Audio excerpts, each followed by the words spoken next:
Nous ne gagnons pas le salut par notre obéissance, puisque le salut est un don gratuit de Dieu, qui s'obtient par la foi. Par contre, l'obéissance est le fruit de la foi. Vous le savez, Jésus apparut pour ôter les péchés. Il n'y a point en lui de péché. Quiconque demeure en lui ne pêche point. Quiconque pêche ne l'a pas vu et ne l'a pas connu. 1 Jean 3, 5, 6. Là est la pierre de touche.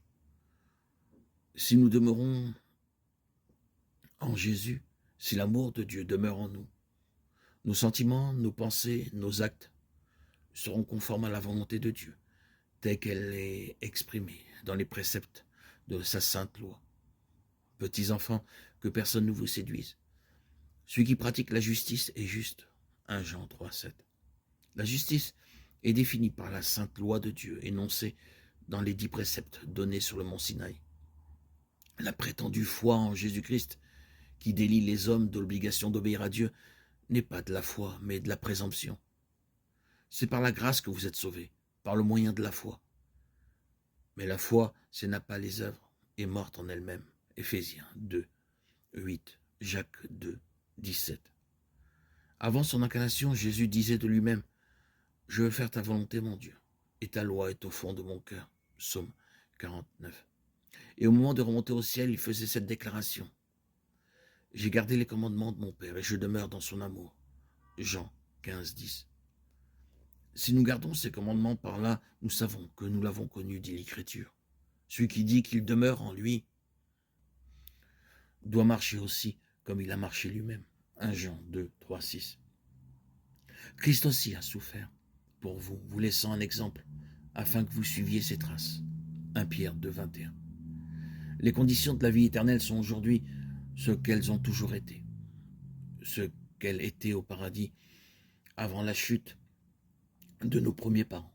Une obéissance parfaite à la loi de Dieu, une justice parfaite. Si la vie éternelle était accordée à d'autres conditions, le bonheur de l'univers tout entier serait compromis. Le péché et tout son cortège de maux et de souffrances seraient immortalisés.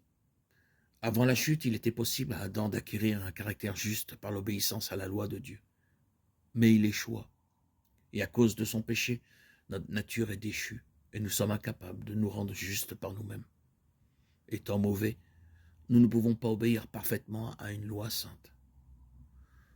Nous ne possédons pas de justice personnelle qui nous permette de répondre aux exigences de la loi de Dieu.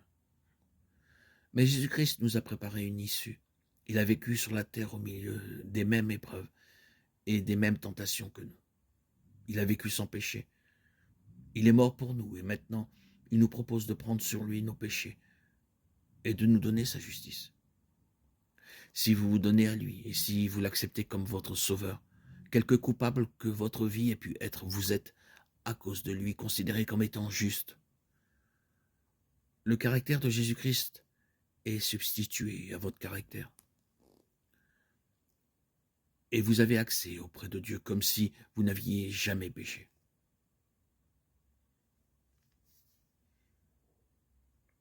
Il y a plus. Jésus change votre cœur. Et il y habite par la foi.